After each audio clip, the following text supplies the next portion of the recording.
শুভেচ্ছা অভিনন্দন সবাইকে, আশা করি সবাই ভালো আছেন। এই যে দেখেন আমি ছাদ বাগানে 6 তলা ছাদের উপরে এই যে দেখতেছেন ঝুলতেছে, এগুলো হচ্ছে সজনে গাছ। সজনে গাছের সজনে ঝুলতেছে। আপনারা ছাদ বাগানে এই সজনে গাছের ডাল একটু কেটে কিংবা ভেঙে যে কোনো টবের মধ্যে যদি লাগাই দেন, বর্ষাকালে দেখবেন আপনার চারা লাগবে না, চারা ছাড়াই এই গাছ জন্মাইছে। আর তাছাড়া আপনারা এই গাছ অনেক উপকারী, এগুলোর পাতাও রান্না করে খাওয়া যায় এবং সজনেও রান্না করে খাওয়া যায়। এগুলা রোগ প্রতিরোধ করে, মানুষের শরীরের অনেক উপকারী একটা ফসল। এটা আপনারা যদি কেটে ভেঙে রোপণ করে দেন তাহলে হবে। আর এদিকে দেখেন এই যে পেঁপে, আর এখানেও দেখেন পেঁপে, এই দেখেন।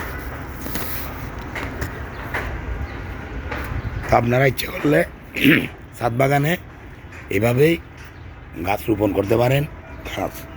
সজনে গাছ রোপণ করলে কিন্তু একটু যত্ন নিলেই, অল্প সার দিলে, পানি দিলে, যত্ন নিলেই দেখবেন ইনশাল্লাহ আপনার সজনে গাছ টিকে গেছে। বর্ষাকালে রোপণ করতে হবে।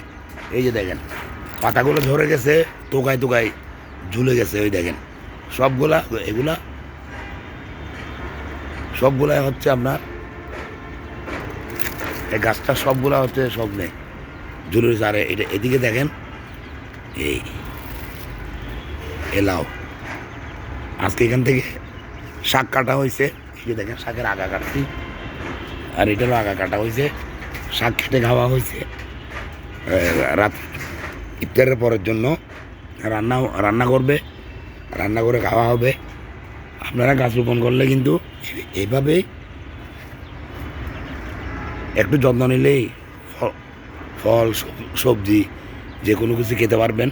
তো ঠিক আছে, আজকে আমার মুরগির বয়স 12 দিন। এই যে দেখেন ওদেরকে এখন বন্ধ করে দিব, আপনারা সাথে থাকুন, দেখতে থাকুন। এই যে দেখেন লাইট জ্বালাই দিছি এবং এই যে দেখেন ওদেরকে এখানে বন্দি করে দিছি। এখন বন্ধ করে যাবো গিয়ে দরজা বন্ধ করে। ঠিক আছে, মুরগির বয়স আজকে বাচ্চার 12 দিন। ঠিক আছে, আপনারা সবাই সুস্থ ভালো থাকবেন।